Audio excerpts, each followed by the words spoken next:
Certo, nós estamos falando sobre automóveis. Eu gostaria de saber a opinião do senhor a respeito da diminuição da velocidade nas marginais. Eu acho que é uma medida correta, se não fosse para alimentar uma verdadeira indústria de multas. Por que eu digo isso? Porque quando você diminui as velocidades, a velocidade se aumenta a segurança e aumenta o fluxo de veículos nas grandes avenidas. Isso é bom.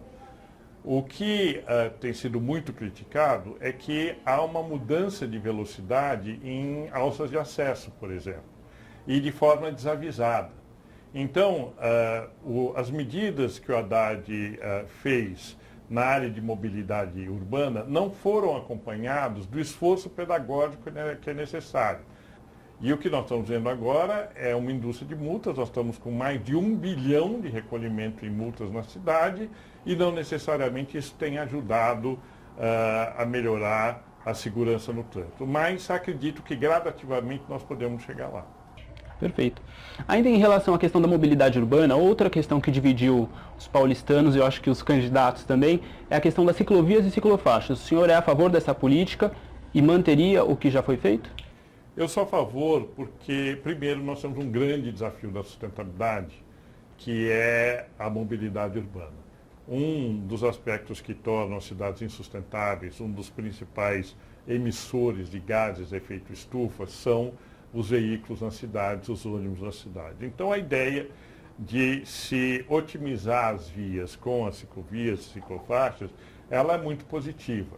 Mas ocorreu o mesmo problema que ocorreu com a redução da velocidade.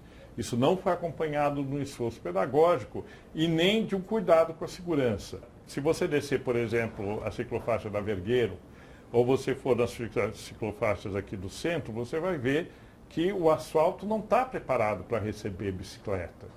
Você tem buracos, você tem desequilíbrios entre o meio-fio e o próprio asfalto. Algumas das ciclofaixas são pintadas em cima de calçada, e você vai criando uma mobilidade precária. Se nós queremos converter o maior número possível de pessoas ao modal bicicleta ou de pedestre, nós precisamos cuidar muito bem dessas faixas e cuidar muito bem das calçadas. Isso não ocorreu nesse governo e também não houve esse esforço pedagógico para que as pessoas tomassem mais cuidado, tivessem mais segurança quando usam a bicicleta. Tá certo. O senhor eleito, qual seria a sua primeira canetada, a sua primeira atitude para começar a fazer uma São Paulo com a sua cara? Eu não sei porque todos os jornalistas me fazem essa pergunta, né? E devem fazer para os outros candidatos, esperando que os candidatos falem a verdade, né?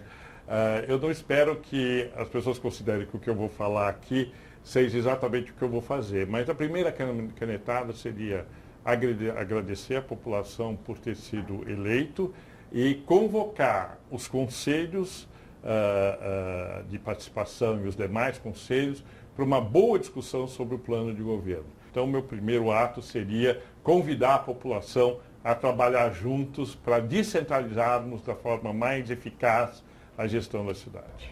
Perfeito. Agora vamos discutir um pouquinho o plano nacional. Como o senhor está avaliando a questão do impeachment? Olha, na política nada é preto no branco, nada é A ou B.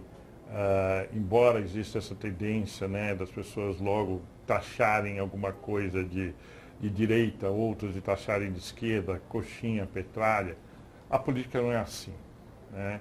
Então, aqueles que diziam que o impeachment era um golpe, tinham bons argumentos.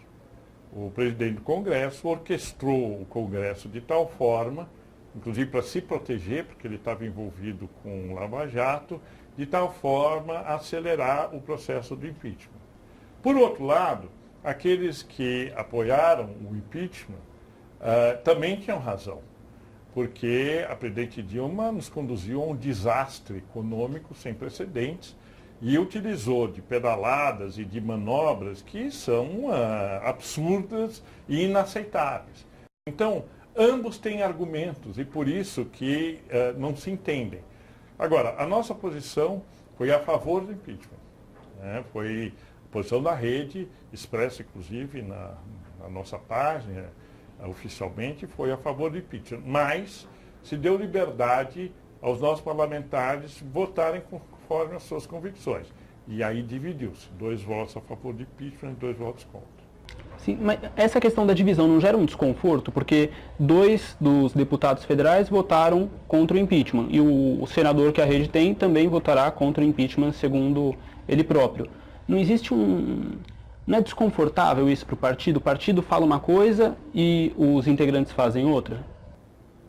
O fechamento de questão, que é como nós chamamos a decisão de um partido que deve ser exercitada pelo parlamentar, independentemente da sua opinião, é um artifício autoritário e radical.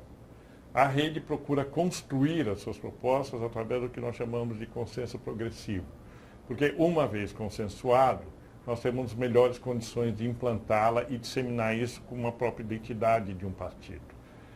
Nesse caso específico, existem opiniões divergentes, mas nesse caso específico, como eu te disse, haviam argumentos de ambos os lados consistentes, a rede decidiu deixar por conta dos seus parlamentares. Agora, eu não sei te dizer se isso foi o melhor, porque criou muita confusão e as pessoas disseram, não, mas o partido precisa dizer para os seus deputados qual a posição do partido. Bom, mas ao mesmo tempo que você faz isso, você deixa de ser um espaço democrático e passa a ser um espaço que vai servir aos interesses dos dirigentes do partido, né, e não de toda a militância. Então, foi uma decisão tão paradoxal quanto foi o tema que estava sendo discutido. Perfeito. Eu vou falar agora alguns nomes, eu gostaria que o senhor definisse em poucas palavras. Marina Silva. Um grande modelo e uma necessidade para a política nacional, integridade, ética e visão de Brasil. O Lula. O Lula é alguém que já foi. Luiz Erundina.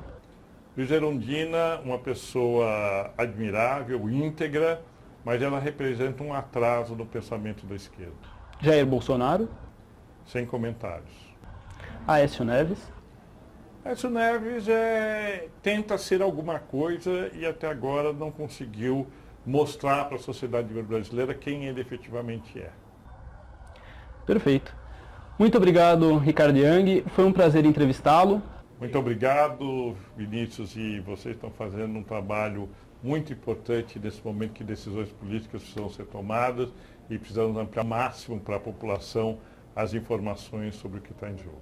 E nós do Via Política voltamos na semana que vem com mais entrevistas exclusivas com os pré-candidatos a vereador e a Prefeitura da cidade de São Paulo.